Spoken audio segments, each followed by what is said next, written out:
আসসালামু আলাইকুম। নতুন একটি ভিডিওতে আবারও স্বাগত। আজ আমরা ফিফা বিশ্বকাপ ২০২৬ এর কোয়ার্টার ফাইনালে জায়গা পাওয়ার ৮ টি দল কে তাদের নিয়ে আলোচনা করব এবং তাদের শেষ ৪ যাওয়ার সময় কে সে বিষয়টি আলোচনা করা হবে। তো শুরু করি। আর আমার চ্যানেল নতুন হয়ে থাকলে ভিডিওটি লাইক এবং চ্যানেলটি সাবস্ক্রাইব করে রাখবেন।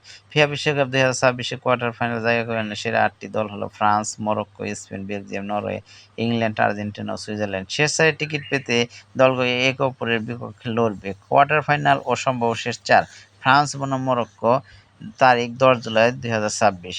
বর্তমান ফেভারিট ফ্রান্স ও আগের বিশ্বকাপের সম্মুখ মরক্কোর মধ্যে হাড্ডাহাড্ডি লড়াই হতে পারে। তবে ফরাসিদের অভিজ্ঞতা এবং আক্রমণভাগের কারণে ফ্রান্সের শীর্ষে ওঠার সম্ভাবনা বেশি। স্পেন বনাম বেলজিয়াম ম্যাচটি ১১ জুলাই ২০২৬।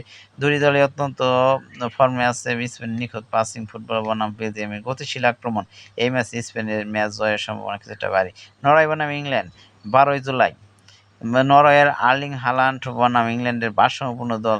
দুটি দলই সমান শক্তিশালী, তবে বড় মঞ্চের অভিজ্ঞতা ও স্কোয়াডের গভীরতা ইংল্যান্ডের শীর্ষ চারে যাওয়ার সম্ভাবনা বেশি। আর্জেন্টিনা বনাম সুইজারল্যান্ড ম্যাচটি অনুষ্ঠিত হবে ১২ জুলাই বাংলাদেশ সময়।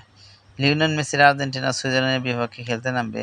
সুইসরা সবসময় টেকটিক্যালি অনেক শক্তিশালী, তবে নকআউট পর্বের স্নায়ুচাপ সামলে এবং বর্তমান চ্যাম্পিয়ন হিসেবে আর্জেন্টিনার শেষ চারে ওঠার সম্ভাবনা প্রবল।